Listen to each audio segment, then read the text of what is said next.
نعبد وإياك نستعين اهدنا الصراط المستقيم صراط الذين أنعمت عليهم غير المغضوب عليهم ولا الضالين.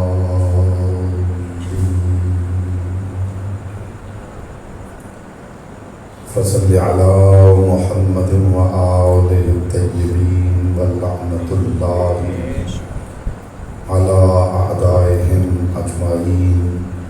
مل کے بلند آواز سے صلوات پڑھیں محمد وعلی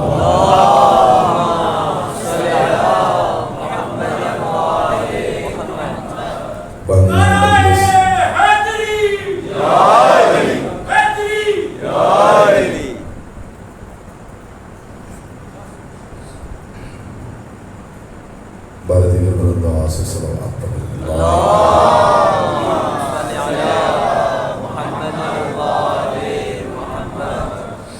مومنین تشریف فرمائیں، دعا کریں پروردگار عالم حاجی اختر حسین مرحوم اور ان کی اہلیہ، حاجی بدرالدین مرحوم اور ان کی اہلیہ، نور الحسین مرحوم اور ان کی اہلیہ، صفدر جعفری صاحب، ارتضیٰ علی، پروردگار ذکر کے صدقے میں نے اعلیٰ علیشین میں جگہ عطا فرمائے.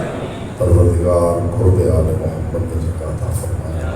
پروردگار کی قبور کو جنت کے باغیچے میں تبدیل فرمائے.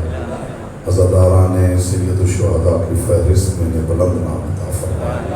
مالک عبادت گزاروں کی فہرست میں بلند نام عطا فرمائے.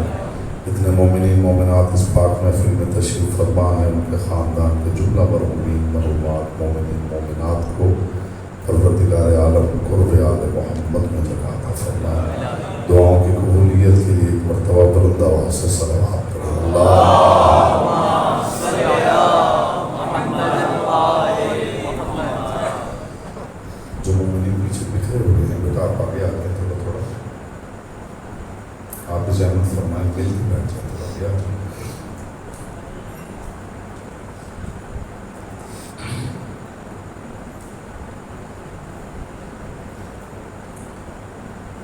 اعوذ باللہ من الشیطان الرجیم. بسم اللہ الرحمن الرحیم.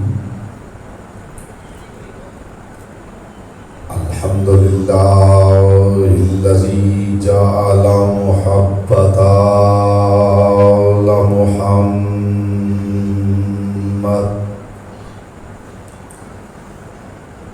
نعیما دائما وحسنا قائما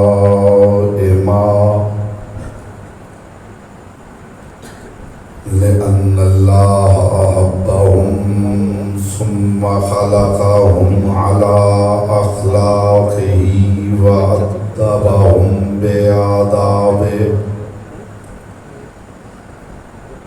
وتربية الخلق وإراستها من دابه ثم خلق الكون والمكان فخلق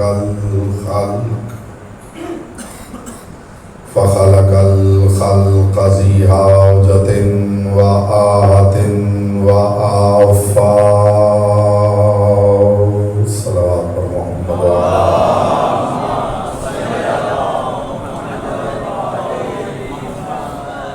اما بعد فقد قال اللہ تبارک و تعالی فی کلامہ الاعلی وکتابہ المبین والمتین والحسین. بسم اللہ الرحمن الرحیم. وما خلقت الجن والانس الا لیعبدون. صلوات پر محمد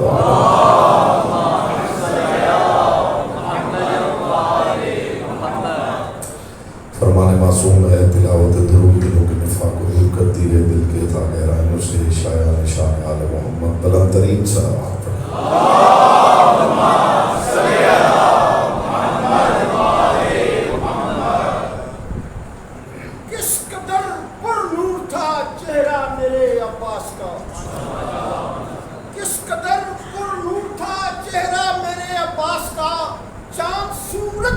گیا صدقہ میرے عباس کا، چاند سورج لے گیا صدقہ میرے عباس کا، مانگنے والوں کو دینا وہ بھی ہاتھوں کے بغیر، مانگنے والوں کو دینا وہ بھی ہاتھوں کے بغیر، کیسا منفرد طریقہ ہے غازی عباس کا۔ نعرہ حیدری! حضرات ذی وقار، محبان آل اطہار، شیعان حیدر کرار، برادران اہل سنت، ساکنان بزم معرفت، سرمستان میکدہ ولایت، پروردگار عالم، ہم متوجہ ہیں پروردگار عالم اپنی کتاب لا ریب میں اپنے محبوب اعظم سے محو گفتگو، خدا اس سے محو گفتگو ہے جس سے باتیں کرنا خدا کو زیبا ہے۔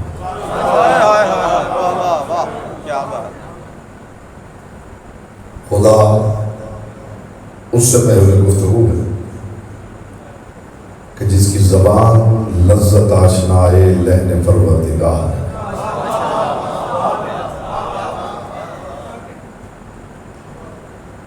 میری کوشش ہے کہ ابتدا میں ہی زمین ذہن زرخیز ہو جائے اور تو اپنے معرفت کو آسان ہو جائے۔ بس آپ نے کوشش کرنی ہے کہ چہروں سے حیرت ہٹا کے چہروں پہ نور مودت پھیلانا۔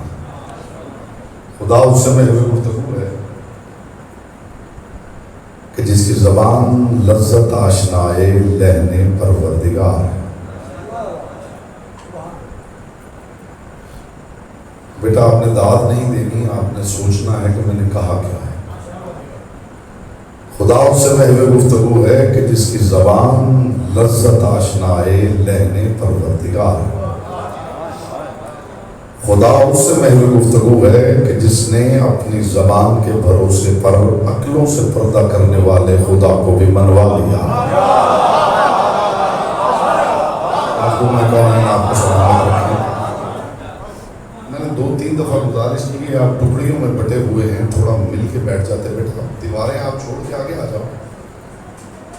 مجلس بیٹا سننا اور ہوتا ہے اور مجلس دیکھنا اور ہوتا ہے، پارک میں بیٹھنا اور ہے، مجلس میں بیٹھنا اور ہے۔ آپ بھی بیٹا مہربانی کریں تھوڑا آگے آ جائیں، مومنین کے ساتھ متصل ہو کر بیٹھیں۔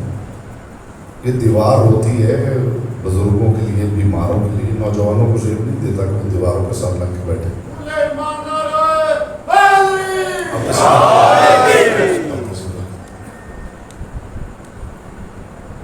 خدا اس سے محو گفتگو ہے کہ جس نے اپنی زبان کے بھروسے پر عقلوں سے پردہ کرنے والے خدا کو بھی منوا دیا۔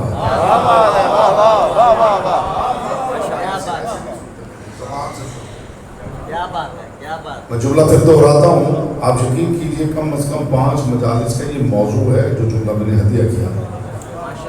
ہوائی باتیں میں نے کبھی کی نہیں اور ادھر ادھر کی باتیں مجھے نہیں آتی، مبالغہ رائس میں کبھی کام نہیں لیا۔ جو بات کر رہا ہوں قرآن و حدیث کی روشنی میں کر رہا ہوں۔ خدا اس سے محو گفتگو ہے کہ جس نے اپنی زبان کے بھروسے پر عقلوں سے پردہ کرنے والے خدا کو بھی منوا لیا ہے۔ خدا اس سے محو گفتگو ہے کہ جس کی زبان اس بے دہن کے الفاظ کے مخارج کی ادائیگی کا ہنر جانتی ہے۔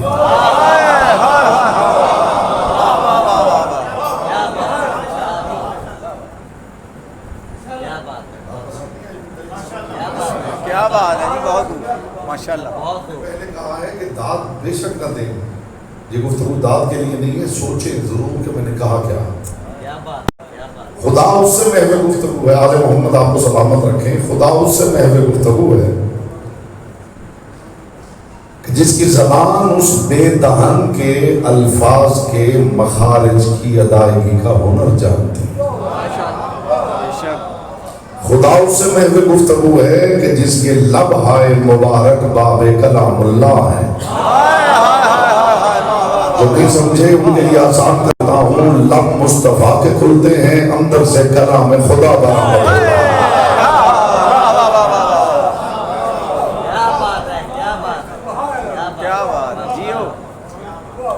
خدا اس سے محو گفتگو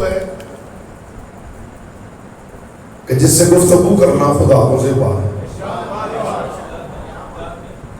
بات تو ایک بھی کافی ہوتی ہے، اگر مل جائے ایک بات ہی کافی ہوتی ہے. اور جو میں ہدیہ کر رہا ہوں یہ ایک تقریر کا نہیں، تقریروں کا موضوع ہے.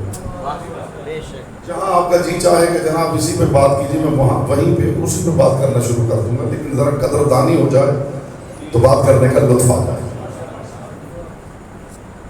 خدا اس سے محو گفتگو ہے کہ جس کی زبان کے وسیلے کے بغیر خدا مخلوق کو منہ بھی نہیں لگانا چاہتا، جس کا حصہ تھا اس کا بات میں کون ہے. آپ کو سلامت رکھے، آپ کی خاموشی پہ کلام قربان ہے میرے بھائی.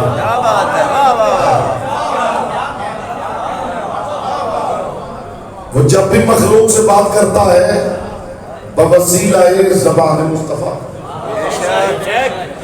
2-4% ابھی چہرے خاموش ہیں، یا جو زندگی کے 20-30 سال خاموش مجلسیں سن کے اب خاموشی میں مہارت تامہ حاصل کر چکے ہیں، انہیں عبادت کا موقع دیتا ہوں. خدا جب بھی مخلوق سے گفتگو کرتا ہے بوسیلہ مصطفیٰ کرتا ہے. کیا بات ہے. میں حیران ہوں کہ وہ علی کل شیء قدیر ہوتے ہوئے ہم سے بات کرنے کے لیے مصطفیٰ کو وسیلہ بنا. یہ امت اتنی بڑی ہو گئی ہے کہ مصطفیٰ کو چھوڑ کر خدا سے باتیں کرنا چاہتی ہے.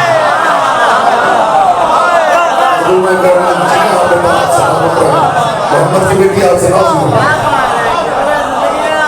کیا کہنے. میں بالکل سامنے کی بات درج کر رہا ہوں حضور. یہاں وائٹ بورڈ لائن تو میں الجبرے کے سوال کی طرح مسئلہ حل کروں. میں ذرا ساتھ ان بچوں کی تربیت کرتا رہتا ہوں کہ جب پتہ چلے کہ مجلس کے SOPs کیا ہیں، مجلس کا ڈیکرم کیا ہے، لیکچر کیا ہوتا ہے، مجلس کیا ہوتی ہے، ذکر جو ہو رہا ہوتا ہے اس کی سماعت کے قوانین کیا ہیں. کیا بات. جیو سلامت. یہ جو مجلس سننے کا ہنر ہے بیٹا، یہ اس کے لیے کوئی ورکشاپ اٹینڈ نہیں کرنی پڑتی، وہ یونیورسٹی میں ایڈمیشن نہیں لینا پڑتا. 1-2 منٹ میں دائیں بائیں کے مومنین کو دیکھ کے بس یہی سیکھ لیتا ہے بندہ کہ مجلس کیسے سنتا ہے. دائیں بائیں دیکھ کے مومنین کیسے سن رہے ہیں، بس ویسے سننا. اس کے بعد آپ کو سخن بری کا ہنر میرے سامنے ویسے ہی ہنرمندان سخن تشریف فرما ہے. اور میں ہمیشہ ممبر پہ کانسیپٹس پہ بات کرتا ہوں. نہ میں نے ممبر پہ کبھی واقعات سنائے ہیں، نہ ادھر ادھر کی باتیں مجھے آتی ہیں.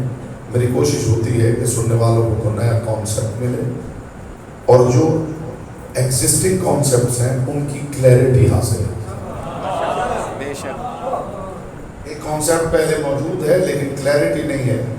صاحبان ممبر کا کام ہے کہ سننے والے کو اس کی کلیئرٹی مہیا کریں، اور کم از کم مجلس میں کوئی ایک نیا کانسیپٹ مل جائے جس میں بعد میں گھر میں جا کے گفتگو ہو، بچوں کو بٹھا کے اس پہ ڈیبیٹ ہو، تاکہ بچوں کو پتہ چلے یہ جو IQ لیول ہے یہ بہتر ہو جائے. تو یہ پوری جو مجلس جو میری گفتگو ہے اس کا مقصد میں نے بیان کر دیا ہے.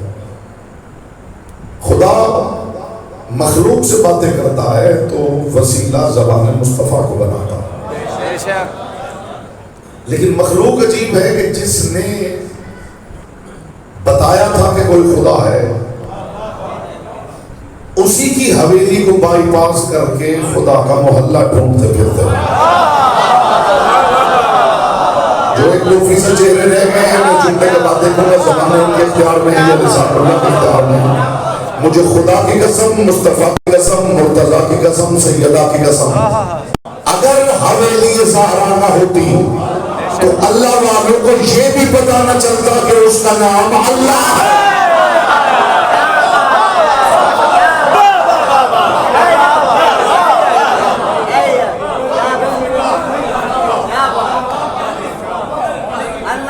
آپ یقین کیجئے کہ جس طرح ہم یہاں پہنچے ہیں اسلام آباد میں، آپ کو پتا ہے کہ آج کنونشن تھا علماء و ذاکرین کا. پورے پاکستان کے علماء، ذاکرین، خطباء اکٹھے تھے.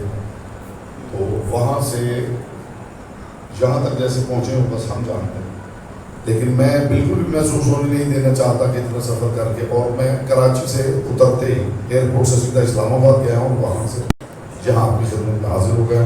اور میں ایک لمحہ بھی آپ کا ضائع نہیں کرتا. مخدوم کون ہے نا آپ کو سلامت رکھے. خدا بوسیلہ لسان مصطفیٰ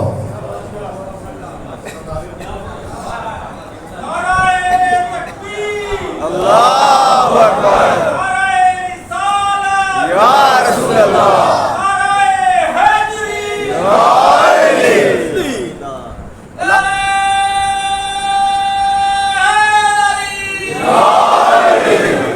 بیٹا جب کوئی پڑھنے والا بیچارہ پانی پینے لگے تو فوراً نعرہ حیدری لگوا دیتے ہیں. ٹھیک ہے اب ذہن میں رہے. ہاں صلوات پڑھ لیجیے بلند.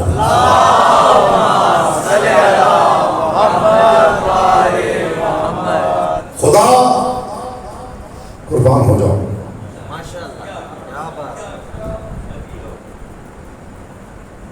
کمال کی بات یہ ہے کہ جس کی عبادت ہے اس نے ہمیں بتائی نہیں.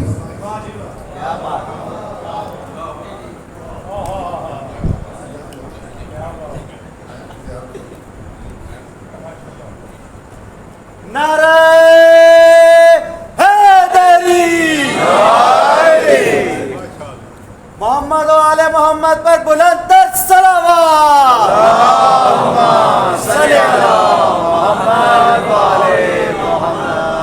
اب دیکھیے ہمارے ساتھ یہ بھی ہوتا ہے کہ وہاں پہ موضوع کچھ اور تھا اور ابھی بھی پتہ چلا ہے کہ موضوع کچھ اور.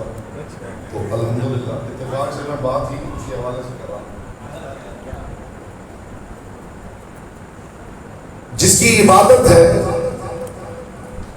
اس نے ہمیں بتائی اور جنہوں نے بتائی ہے پھر انہوں نے اپنی کروائی نہیں.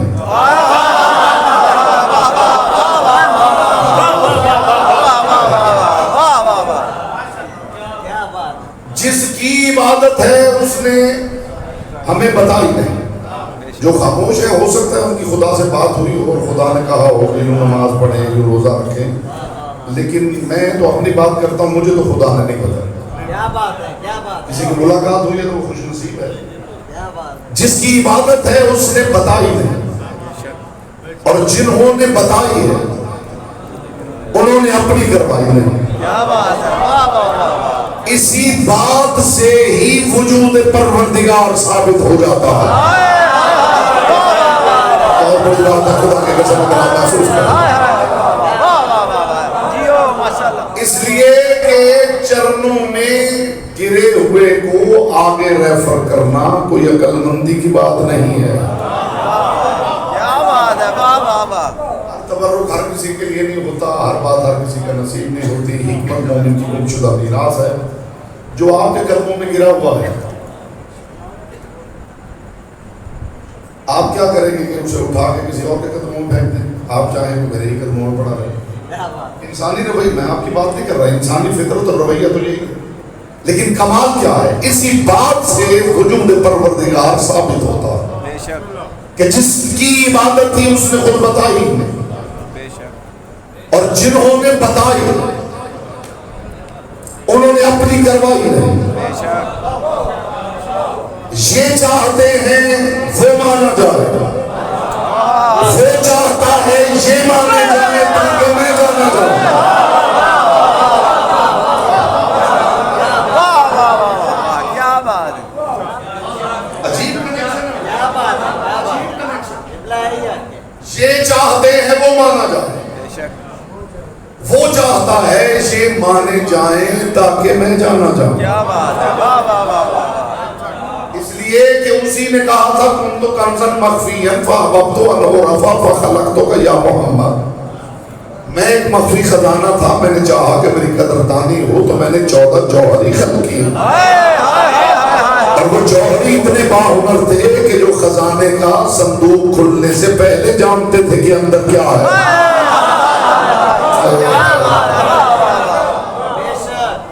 میں جو حیران ہو گئے ہیں, مجھے دکھا دیجئے دنیا کی کسی کتاب میں مجھے دکھا دیجئے کہ خدا نے انہیں خلق کرنے کے بعد کہا ہو کہ شجر طوبہ کے سائے میں بیٹھ جاؤ, آج تمہاری کلاس ہے.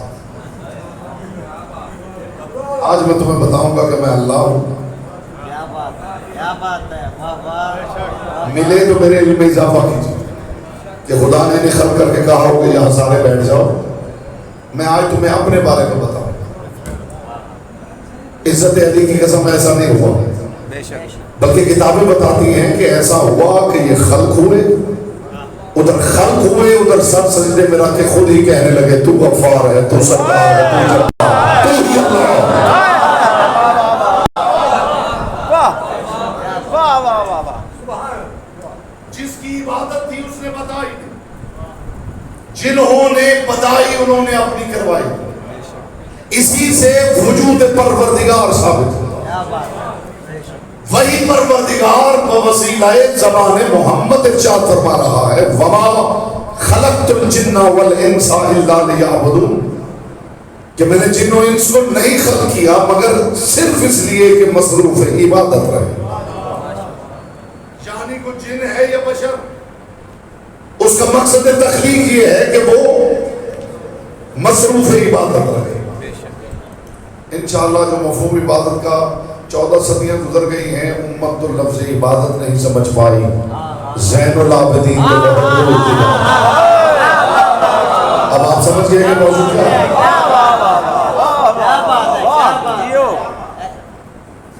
عبادت، مفہوم عبادت سمجھے، عبادت صرف کچھ کرنے کا نام نہیں، بہت مرتبہ کرتے کرتے رک جانے کا نام عبادت ہے۔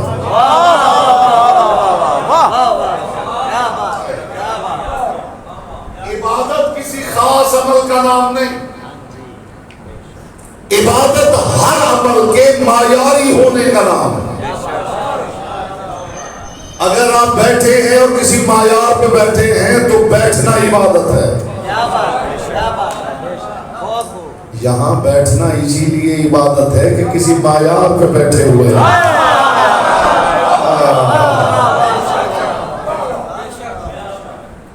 عبادت کسی خاص عمل کا نام نہیں، عبادت ہر عمل کے معیاری ہونے کا نام ہے۔ خدا ارشاد فرما رہا ہے وما خلقت الجن والانس الا لیعبدون، میں نے جن و انس کو خلق کیا صرف اس لیے کہ یہ مصروف عبادت رہے۔ معصوم فرماتے ہیں الخوف فرع العلم والرجاء فرع الیقین والابن فرع الاب والعبادت فرع المعرفہ۔ معصوم ارشاد فرماتے ہیں کہ قدردانی کیجیے گا، خوف علم کی شاخ ہے، خوف علم کی شاخ، نہیں، خوف علم کی شاخ ہے، امید یقین کی شاخ ہے، بے شک بے شک بیٹا باپ کی شاخ ہے، بے شک، عبادت معرفت کی شاخ ہے، خوف علم کی شاخ ہے۔ ذرا تھوڑا گہرائی میں اترے تو جو موتی ملیں گے وہ تبرک بنا کے آپس میں بانٹ لیں گے۔ معصوم فرماتے ہیں خوف فرع العلم، خوف علم کی شاخ ہے، واہ واہ واہ، کیا بات، اسی لیے دیوانے کو خوف نہیں آتا۔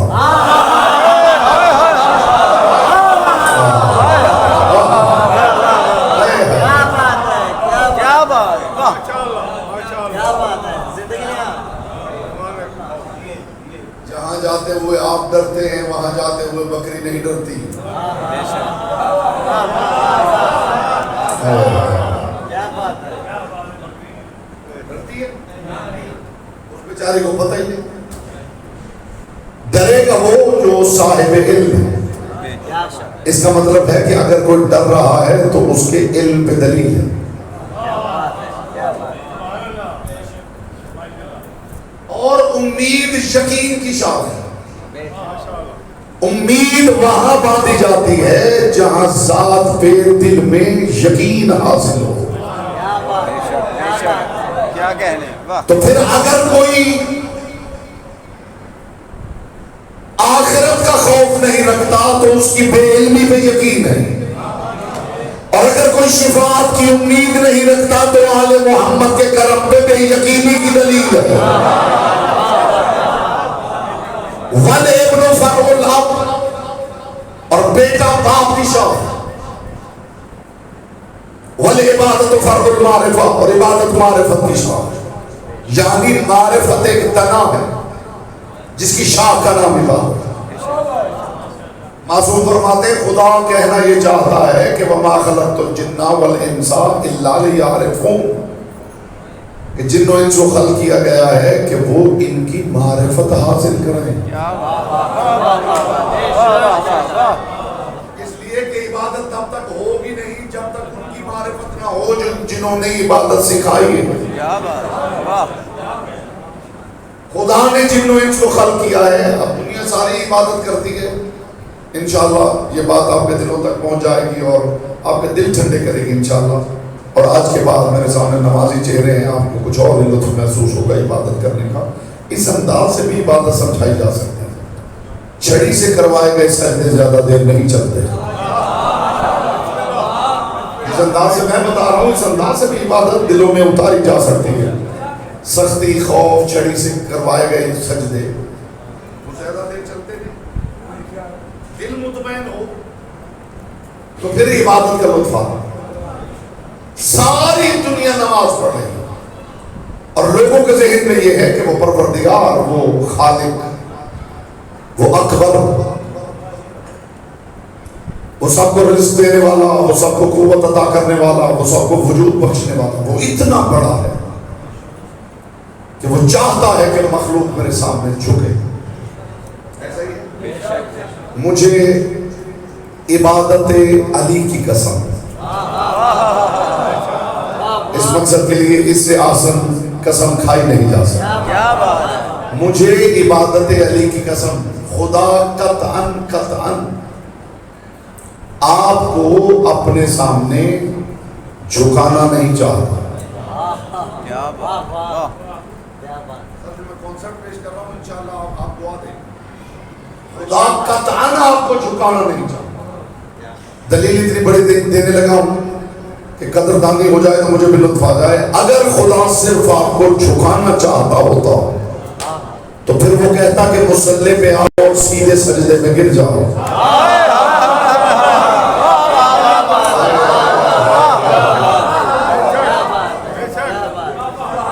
خدا اگر آپ کو اپنے سامنے جھکانا چاہتا تو پھر وہ کہتا کہ مصلی پہ آؤ اور بس سیدھا سجدے میں گر جاؤ۔ مگر وہ کیا کہہ رہا ہے؟ سجدے سے پہلے رکوع، رکوع سے پہلے قیام۔ کیا بات ہے، بے شک۔ قیام میں کیا کرنا ہے؟ بسم اللہ الرحمن الرحیم، الحمدللہ رب العالمین الرحمن الرحیم مالک یوم الدین، ایاک نعبد و ایاک نستعین، اہدنا الصراط المستقیم صراط الذین انعمت علیہم غیر المغضوب علیہم ولا الضالین۔ وہ خدا اگر صرف جھکانا چاہتا تو کہتا مصلی پہ آؤ اور پیشانی کے بل گر جاؤ، مگر وہ کیا کہہ رہا ہے؟ نہیں، پہلے قیام کرو، اور قیام میں بولو تو صحیح، جسے جھکنے جا رہے ہو اسے کیا سمجھتے ہو؟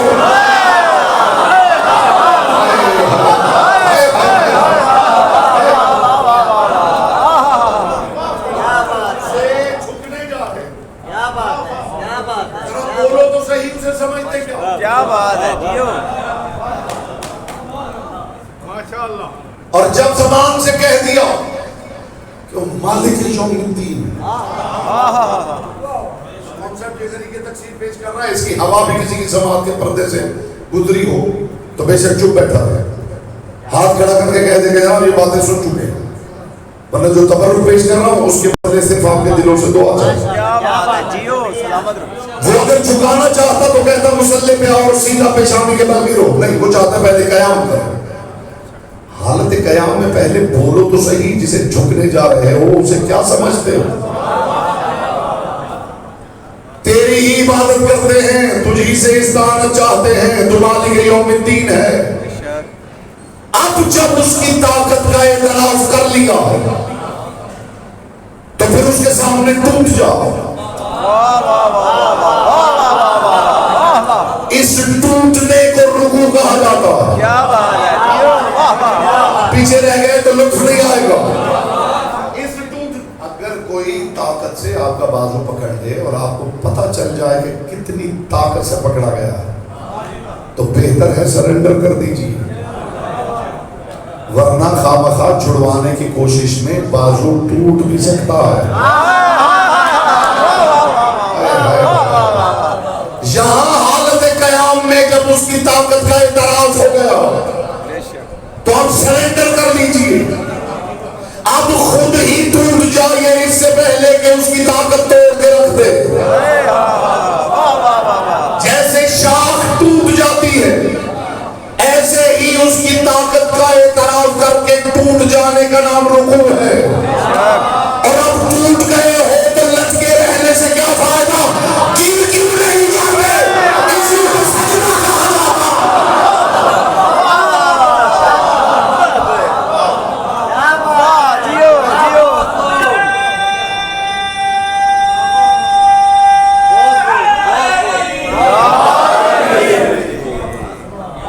اب جب کہ اس کی طاقت کا اعتراف کر کے ٹوٹ ہی گئے ہو تو لٹکے رہنے سے فائدہ کیا ہے؟ گر کیوں نہیں جاتے؟ کیا کہنے. واہ واہ واہ جیو ماشاءاللہ. جو پھل شاخ سے ٹوٹ بھی جائے اور پھر درخت کے ساتھ لٹکا رہ جائے تو بیکار ہو جاتا ہے. اب ٹوٹ ہی گئے ہو اس کی طاقت کا اعتراف کر کے تو لٹکے رہنے سے فائدہ کیا ہے؟ گر کیوں نہیں جاتے؟ اسی گرنے کا نام سجدہ ہے. لوگ کہتے ہیں کہ سجدہ نماز کا کمال ہے. میں دوبارہ دلیل دینے لگا ہوں. اگر اس کا مقصد صرف جھکانا ہوتا، خدا کرے کوئی قدردان ہو تو مجھے بھی لطف آئے. ہمیں بھی تو چاہیے نا حضور، ہمیں بھی تو قدردان چاہیے. صرف آپ انہیں تھوڑی لطف لینا ہوتا، پڑھنے والے کو بھی تو لطف دیا جاتا. اگر اس کا مقصد صرف ہمیں جھکانا ہوتا تو نماز سجدے پہ مکمل ہو جاتی.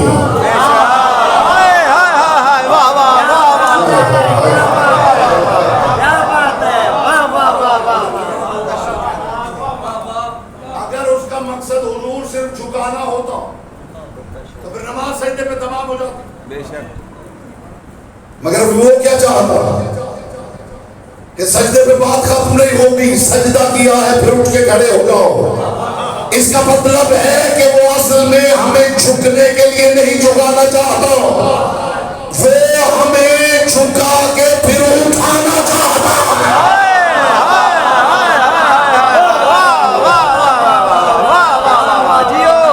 اور جب وہ اٹھا لیتا ہے تو کہتا ہے پھر کہو اہدنا الصراط المستقیم. پروردگار صراط مستقیم پہ گامزن رکھ. اس کا مطلب ہے کہ وہ ہمیں رکا ہوا نہیں دیکھنا چاہتا. وہ ہماری زندگی میں جمود نہیں چاہتا، وہ ہمیں رکا ہوا نہیں دیکھنا چاہتا. وہ کہتا اٹھ کے کھڑے ہوئے ہو تو پھر دعا کرو پروردگار صراط مستقیم پہ قائم رکھ. اس کا مطلب ہے وہ آپ کو چلتا ہوا دیکھنا چاہتا ہے، وہ آپ کو رکا ہوا نہیں دیکھنا چاہتا. وہ پروردگار ہے مگر آپ کے لیے آپ کی ترقیوں کا طالب ہے. کوئی سمجھے گا میں کس معیار کی بات؟ کیا کہنے. واہ واہ. وہ چاہتا ہے قیام کرو تو دعا کرو اہدنا الصراط المستقیم، پروردگار ہمیں صراط مستقیم پہ قائم رکھ. صراط مستقیم پہ کیا کھڑا رکھ؟ بولیے بولیے تو صحیح. صراط مستقیم پہ قائم رکھ کا مطلب کیا ہے کہ میں صراط مستقیم پہ کھڑا ہوں تو مجھے کھڑا رکھ، یا اس پہ چلتا رکھ. بولیے چلتا رہا. چلتا رکھ. چلتا رہا. تو پھر میں نے غلط کہا کہ اس نے جو جھکے ہوئے کو اٹھایا ہے اب وہ اسے رکا ہوا نہیں دیکھنا چاہتا. کیا کہنے. واہ. مگر وہ ساتھ یہ بھی بتانا چاہتا ہے کہ تمہیں اپنے لیے منزل نہیں مانگنی ہے، یہ راستہ ہی تمہاری منزل ہے. اس نے یہ نہیں کہا کہ دعا مانگو پروردگار راستے پہ چل رہے ہیں تو منزل پہ پہنچاؤ. نہیں، منزل کی دعا نہیں مانگنی، صراط مستقیم پہ قائم رکھ. اس کا مطلب وہ زیادہ بندے مانگتے رہیں کہ بس پروردگار ہمیں صراط مستقیم پہ چلتا ہوا رکھ، منزل نہیں دینا چاہتا، راستے میں ہی گم رکھنا چاہتا ہے. ایک جملہ میں نے کبھی کہا تھا، اس کا اعادہ کرتا ہوں. آپ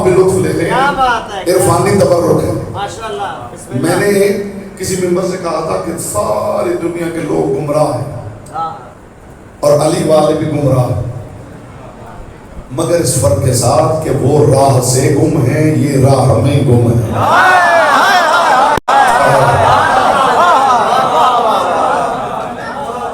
کیا کہنے، راہ سے گم ہیں، یہ راہ میں گم، یہ جیو جیو جیو، راہ میں گم رہنا ہی ان کی منزل ہے۔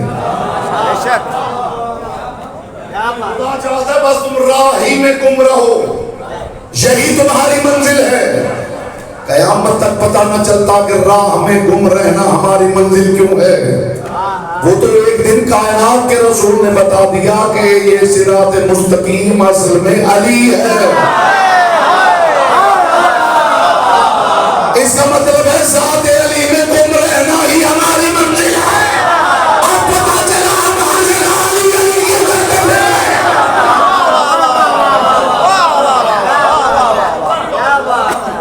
نعرہ حیدری،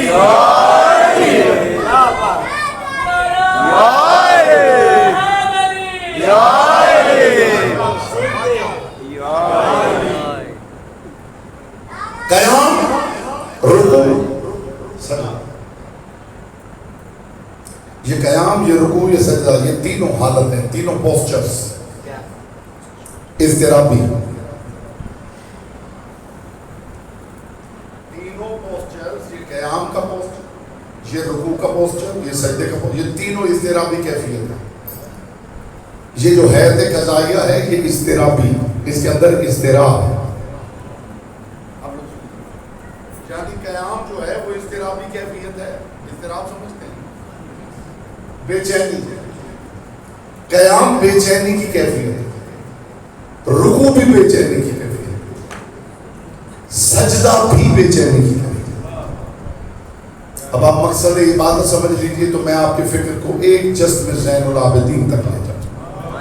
یہ قیام اضطرابی کیفیت ہے، یہ رکوع اضطرابی کیفیت ہے، یہ سجدہ اضطرابی کیفیت ہے۔ اور اس پروردگار کا اہتمام دیکھیے کہ پروردگار نے انسان کو ایسے بنایا ہے کہ وہ ہر وقت حالت قیام میں ہے، جو حیوان ہیں وہ حالت رکوع میں، جو حشرات ہیں وہ حالت سجدہ میں۔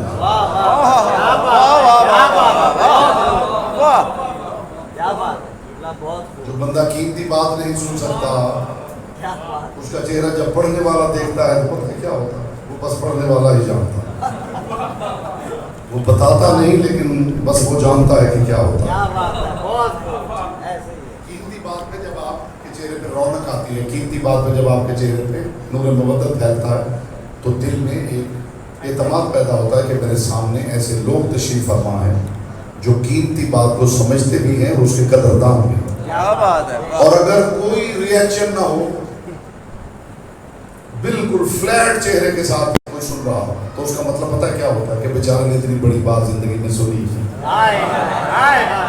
اب باقی تقریر کے حصے میں آپ کی مرضی ہے، جیسے چہرے کے ساتھ سننا چاہے۔ ایک صلوات پڑھ لیجیے بلند آواز سے محمد والا۔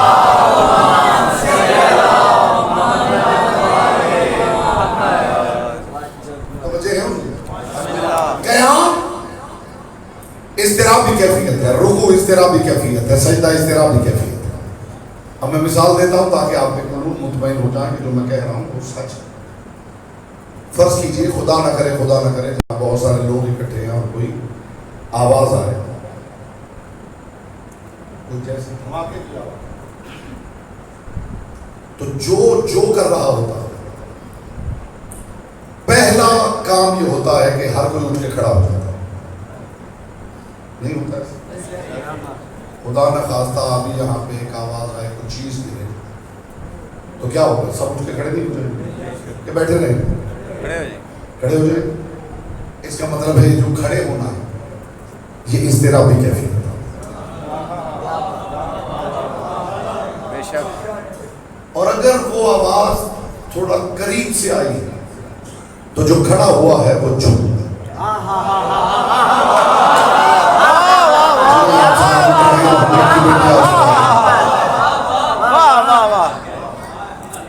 اور اگر آواز بالکل پہلے سے پہلو سے آئی ہے تو پھر وہ گر جائے گا۔ غلط کہہ رہا ہوں؟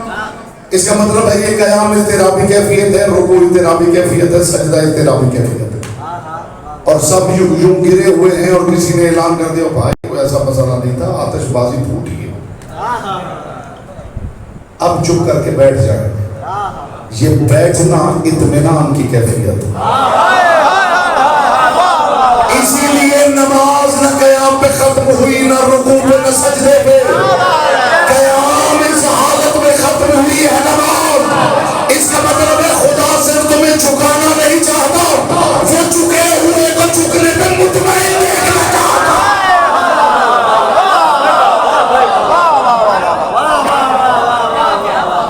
مظلوم ہے کون ہے نا آپ کو سلام۔ مجھے 15 سال ہو گئے اس امام بارگاہ میں، مجھے یاد ہی نہیں ہے سینکڑوں موضوعات پہ میں نے گفتگو کی، اور کبھی میں نے مومنین کا بغض ظاہر نہیں کیا۔ آج میرا دل ہے کہ کچھ یہاں سے لے کے یہ قیام جی سجدے میں سر جھکا ہوا، نیزے پہ سر بلند، سجدے میں سر جھکا ہوا، نیزے پہ سر بلند، اقرار بھی کمال ہے، انکار بھی کمال ہے۔ کیا نعرہ حیدری، یہ جو کیفیت ہے یہ اطمینان کی کیفیت، نماز اس کیفیت پہ ختم ہو رہی ہے۔ بے شک اس کا مطلب ہے وہ پروردگار جبرن جھکانا نہیں چاہتا، وہ جھکنے والے کو جھکنے پہ مطمئن دیکھنا چاہتا ہے۔ کیا کہتے عبادت کر رہا ہے تو مطمئن بھی ہے یا نہیں، یا محض واجب سمجھ کے کر رہا ہے؟ کیا بات ہے۔ اب یہ زاویہ بھی ملاحظہ فرمائیے حضور، زاویہ بہت سے لوگ اس بات میں فخر کرتے ہیں کہ پروردگار کا کتنا احسان ہے کہ اس مالک نے ہمیں عبادت گزار بنا، اس میں کوئی شک نہیں، اس کا احسان ہے، اس کا کرم ہے کہ اس نے ہمیں عبادت گزار بنا۔ اس پروردگار نے ہم پہ 5 نمازیں واجب کی، اس نے رمضان کے روزے واجب کیے، اس نے استطاعت ہو تو حج واجب کیا، نصاب پورا ہو تو زکوٰۃ واجب کی۔ اس کا کتنا احسان ہے کہ اس نے ہم پہ عبادتیں واجب کی۔ بے شک لیکن ذرا یہ سمجھ لیجئے کہ شے واجب کیوں کی جاتی ہے؟ کتنے ہی والدین آپ جانتے ہوں گے کہ خود بیچارے ان پڑھ ہیں، اسکول کا منہ بھی نہیں دیکھا، بے شک اور بچے ان کے خود بخود آٹو پائلٹ پہ لگے ہوئے ہیں، اور وہ پڑھتے جا رہے ہیں، اور پتہ چلا کہ بورڈ ٹاپ کیا۔ غلط کہا ہے؟ جو پیچھے خود نیوز میں آیا ایک تندور پہ روٹیاں لگانے والے کا بیٹا اس نے بورڈ ٹاپ کیا۔ اب وہ بیچارہ اسے یہ بھی نہیں پتا کہ میرا بچہ پڑھ کیا رہا،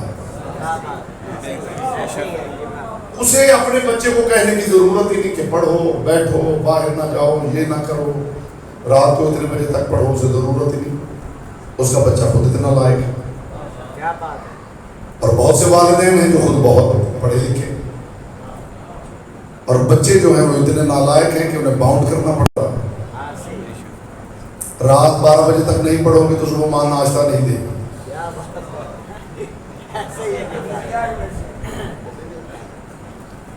یہ ٹیسٹ تیار نہیں کرو گے تو شام کا کھانا نہیں ملے گا۔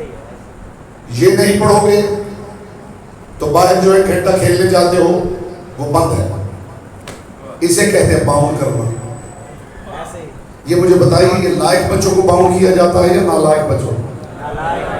بولیے نہیں، جب تک سب نہیں بولیں گے میرے پاس تبرک کتنا قیمتی، یہ باؤنڈ کسے کیا جاتا ہے، لائق بچے کو یا نالائق کو؟ جسے انگلش میں باؤنڈ کرنا کہتے ہیں نا، اسی کو عربی میں واجب کرنا کہتے ہیں۔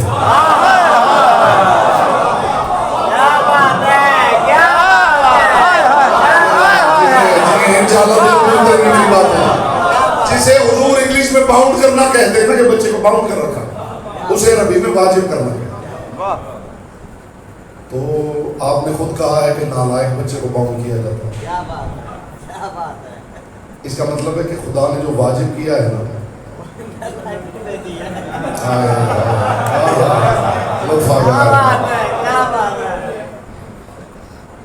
ایک اور زاویے سے یہ بات سمجھا دیں، یہ جو خدا نے واجب کیا ہے، اگر کوئی ڈاکٹر بیٹھا ہے تو میری تائید کرے اس بات پہ۔ میڈیکل سائنس کہتی ہے کہ اگر آپ 11 مہینے مسلسل کھا پی رہے ہیں تو کم از کم 1 مہینہ سال میں اس اسٹمک کو ریسٹ چاہیے. ایسے ہی ہے. یہ میڈیکل سائنس کہہ رہی ہے, میڈیکل سائنس ڈاکٹر کہہ رہے ہیں 1 مہینہ ریسٹ دیجیے شکم کو. ہر مشین کو ریسٹ چاہیے. کوئی مشین ایسی نہیں جو 24 گھنٹے چلتی رہے, اسے ریسٹ چاہیے. دماغ کے ریسٹ کا نام نیند ہے. اسے ریسٹ چاہیے, میڈیکل سائنس کہہ رہی ہے. اس کا مطلب ہے ہمارا اپنا فائدہ ہے کہ ہم اگر 11 مہینے مسلسل کھا بھی رہے ہیں, جنک فوڈ کھا رہے ہیں, ہمارا کوئی وقت ہی نہیں, رات 2 بجے کھا رہے ہیں, کبھی 4 بجے کھا رہے ہیں, کبھی اٹھ رہے ہیں تو ناشتہ 3 بجے کر رہے ہیں دوپہر. تو جو میڈیکل سائنس کہتی ہے کہ 1 مہینہ کم از کم ریسٹ دیجیے اس کم. شریعت کہتی ہے رمضان کے روزے. تو میں پوچھنا چاہتا ہوں کہ شریعت نے آپ سے کیا اضافی مانگ لیا ہے؟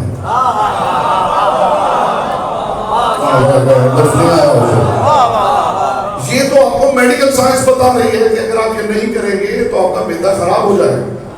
1 مہینہ ریسٹ دیجیے اسے کچھ بھوک کی عادت ڈالیں. شریعت کہہ رہی رمضان کے روزے رکھیں. اب خدا یہ جانتا تھا کہ اگر ان پہ واجب نہیں کروں گا تو یہ اتنے نالائق ہیں کہ اپنا نقصان کر بیٹھے گے.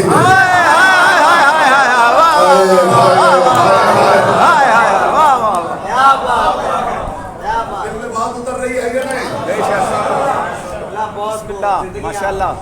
میں نے پہلے مثال دی ہے کہ کسی نے طاقت سے آپ کی کلائی پکڑ لی ہے, اس کے سامنے سرنڈر کر جانا عقل مندی کا تقاضا. کھینچتانی کرنے سے بازو کی ہڈی ٹوٹ بھی سکتی. کیا یہ عقل نہیں بتا رہی کہ طاقت کے سامنے سرنڈر کرنا چاہیے؟ عقل کہہ رہی ہے نا. تو اس پروردگار کی طاقت کے آپ عارف نہیں ہیں, کیا اس کے سامنے سرنڈر نہیں کر دینا چاہیے؟ یہ جو سرنڈر کرنا ہے اسی کا نام نماز ہے. اس میں خدا نے کیا اضافی مانگ لیا ہے آپ سے؟ یوں سمجھ میں نہ آئے تو جس کو آپ پہلا امام مانتے ہیں اس سے سمجھ لیجیے. علی فرما رہے پروردگار میں تیری عبادت جنت کے لالچ میں کرتا ہوں نہ جہنم کے خوف سے. میں تو تیری عبادت اس لیے کرتا ہوں کہ میں نے تجھے عبادت کا اہل پایا. آپ کے پاس پیسے ہیں ماشاءاللہ, گھر میں لیوش مینیو ہے, لیوش, اور ہمسایہ بھوکا سو رہا ہے اور آپ نے ماشاءاللہ خوب کھایا اور کچھ ضائع کیا اور پھر مونچھوں کو بل دے کے کہا شکرن للہ. یہ شکر قولی ہے, شکر فعلی نہیں ہے.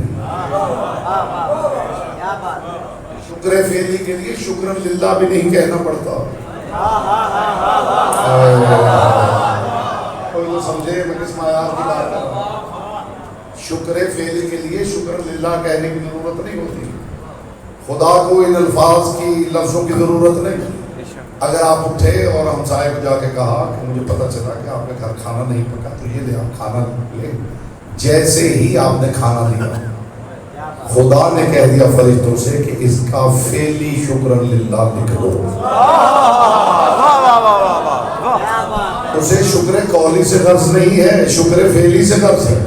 تو بتائیے کہ عقل اور فطرت نہیں کہتی راستے میں کوئی بھوکا پیاسا سڑک پہ زخمی پڑا ہوا ہے, اسے اٹھانا, اسے پانی پلانا, اسے بچانا, کیا فطرت مجبور نہیں کرتی؟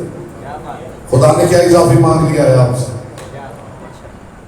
جہاں جہاں اسے پتا تھا کہ اگر ان پہ یہ عمل واجب نہیں کروں گا تو یہ نالائق ہیں, نہیں کریں گے اور اپنا نقصان کر بیٹھیں گے.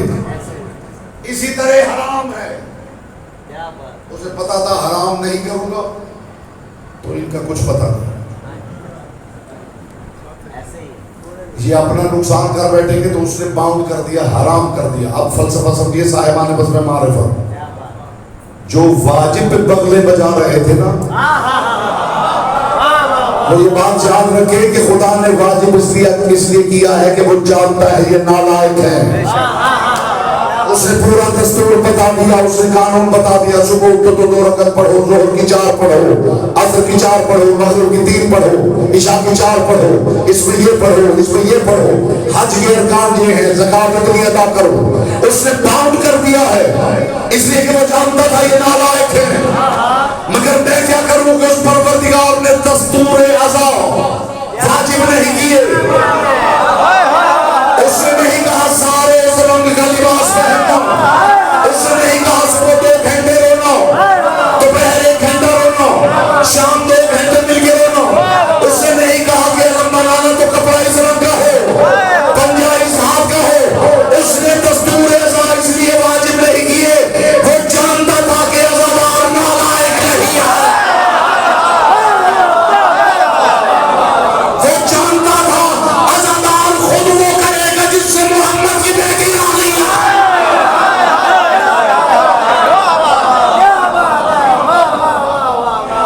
اور حضرت احمد قبلہ بہت لوگ نعرہ حیدری.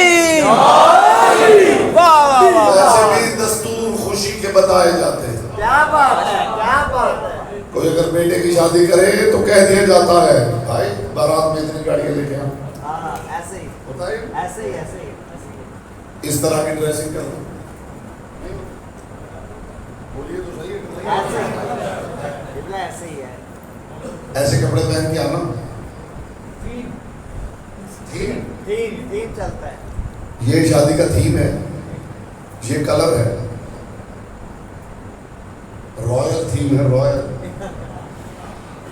ایسے ہی. خوشی کے دستور بتائے جاتے ہیں. کیا بات. اور اگر کسی کے گھر میت ہو جائے تو نہیں کہا جاتا روتے ہوئے آنا، ہاں ایسے ہی ہے. گلی میں چیخے مارتے ہوئے آنا، آتے ہی دیوار کے ساتھ ساتھ ٹکرانا. ایسے ہی ہے. اندر آؤ تو تمہارا گریبان پھٹا ہوا ہونا چاہیے. آتے ہی مجھے گلے سے لگا لیں. کبھی کہا کسی نے؟ غم کے دستور نہیں بتائے جاتے. کیا بات ہے، کیا بات. اس لیے کہ اگر غم کا دستور بتا دیا جائے تو آنے والے کے دل میں چھپی ہوئی محبت کی انٹینسٹی کا پتہ نہ چلے.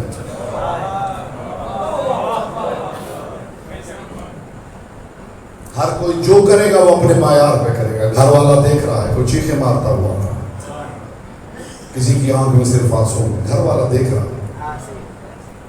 کوئی ہے تو اس نے دیوار میں سر دے مارا ہے، کوئی ہے تو اس نے دوڑ کے گلے سے لگا دیا ہے، کسی نے گریبان پھاڑ دیا، اور کوئی میت پہ گر گیا ہے، اور کوئی جنازے کے پاس بیٹھا ہے اور 10 منٹ بعد سو گیا ہے، اور کوئی ساری رات پایا پکڑ کے بیٹھا ہوا. یہ دستور اس لیے نہیں بتائے جاتے کہ کون اس کے کتنا قریب ہے، اس کا اندازہ ہو سکے. یہ جو دستور اعضاء نہیں بتائے گئے اسی لیے کہ محمد کی بیٹی دیکھنا چاہتے ہیں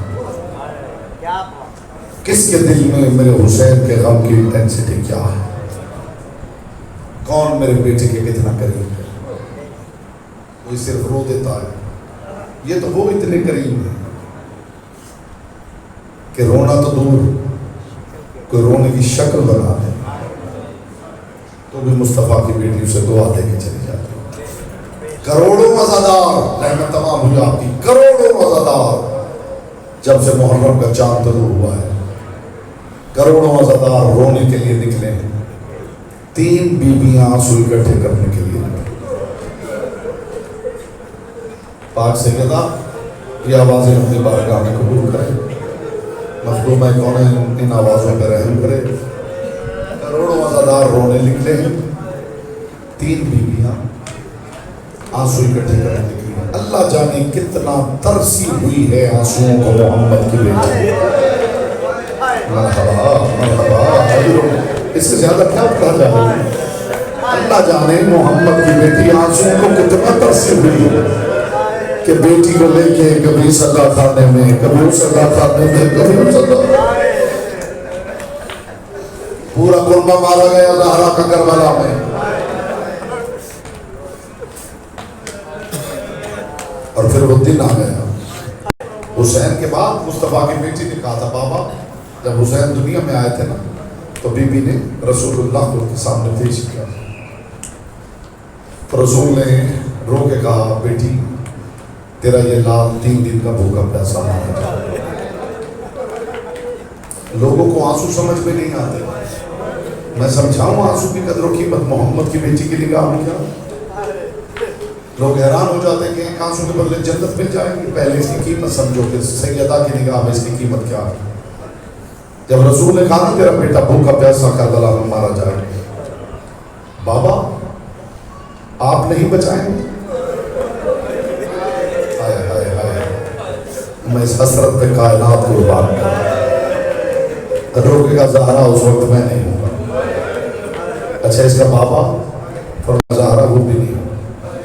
اس کا بھائی حسن تو بچائے گا, زہرا وہ بھی نہیں ہوگا. اچھا بابا کوئی نہ ہو, اس کی دکھیانی ماں تو ہوگی, زہرا تو بھی نہیں ہوگی. اچھا بابا کوئی نہیں ہوگا, میرا حسین مار دیا جائے گا. ہاں اب جو رسول سمجھنا بیوی کا. اچھا بابا اگر کوئی بچائے گا نہیں تو جب میرا لال مار دیا جائے گا کوئی میرے حسین پہ روئے گا بھی.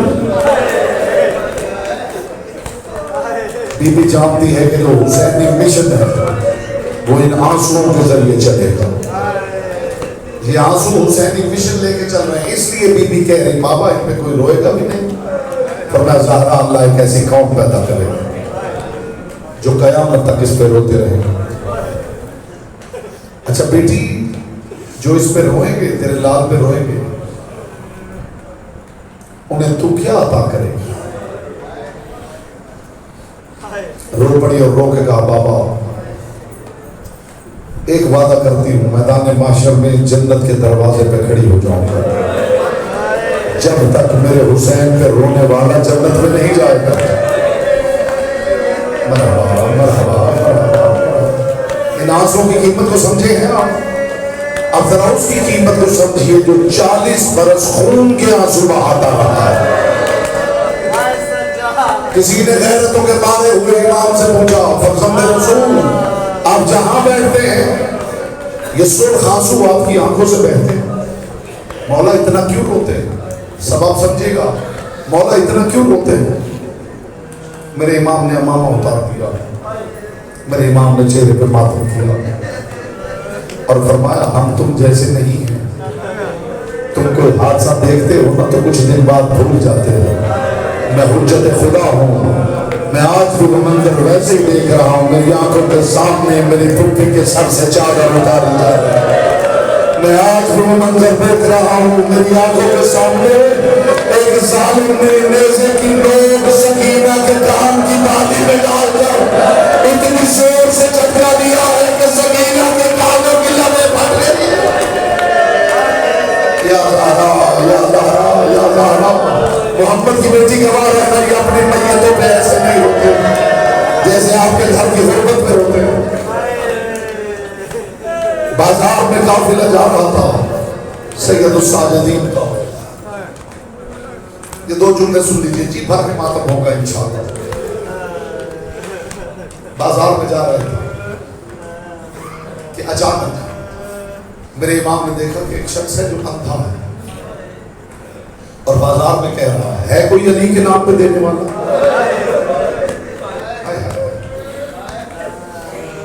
اسے جیسے کہا وہ جو محمل پہ بندھے ہوئے ہاتھ لے کے بیٹھی تھی وہ تڑپ گئی اور تڑپ کے کہا سجاد سجاد اس سائل سے کہہ یہ صدا دوبارہ بدل گیا. اس اندھے نے بازار میں صدا بلند کی ہے کوئی علی کے نام پہ دینے والا؟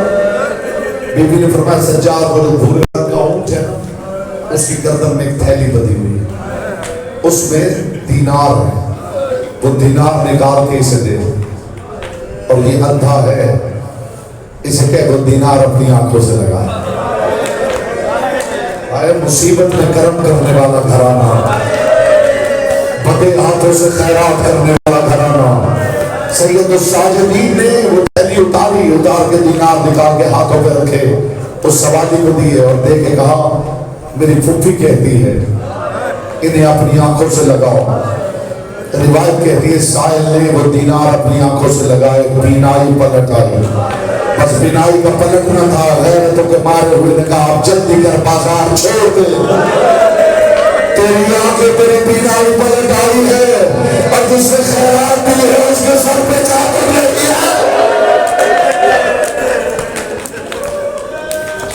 لوگ اس راز کو نہیں سمجھ پائے کہ کربلا میں غیرتوں کا مارا ہوا خیمے میں کیسے رہ گئے. لوگوں نے کہا بیمار تھا میرا امام. بیمار نہیں تھا. جملہ سمجھنا خدا کے لیے, جسے ابھی تک آنسو نصیب نہیں ہوا اس کے لیے جملہ کہہ رہا ہوں. بیمار نہیں تھا. حسین ابن علی نے جاتے ہوئے حکم دیا تھا, سجاد باہر چاہے جو ہو جائے تو نے باہر نہیں آنا. آپ نے غور نہیں کیا یہ جو ہو جائے یا سجاد کو پتا تھا یا حسین. کیا نہ نگاہوں کے سامنے سے گزر گیا ہوگا غیرت مند کے, جب حسین نے کہا سجاد باہر چاہے جو ہو جائے تو نے باہر نہیں آنا, اور سجاد باہر جو ہو جائے تو نے خاموش رہنا. پھر دنیا نے دیکھا بیٹا یہ علم آگے لے آؤ, یہاں لے کے آ جاؤ علم. میں آخر جملہ کہوں گا, کوئی یہاں سے اٹھے گا نہیں. اس جملے پہ جی بھر کے باتیں کر لینا. محمد کی بیٹی آپ کے آنسو اپنی بارگاہ میں قبول کرے. حسین بیٹھ جاؤ بیٹا. حسین ابن علی نے فرمایا سجاد باہر چاہے جو ہو جائے تو نے نہیں بولنا. اکبر مارا گیا, سجاد نہیں بولے. قاسم کی لاش پہ گھوڑے دوڑ گئے, سجاد نہیں بولے. اصغر پانی کا گھونٹ مانگنے گیا, گلے سے تیر پار ہو گیا, سجاد نہیں بولے. ان ظالموں نے خیموں کو آگ لگا دی, سجاد نہیں بولے. علی کی بیٹیوں کے ہاتھوں میں رسیاں ڈال دو, سجاد نہیں بولے. سروں سے چادریں اتر گئی, سجاد نہیں بولے. کربلا سے لٹا ہوا قافلہ تازیانوں کے ساتھ شام لے گئے, سجاد نہیں بولے. 56 بیویوں کے گلے میں ایک رسی ڈال دی, سجاد نہیں بولے. یزید ملعون نے اپنی تخت کے سامنے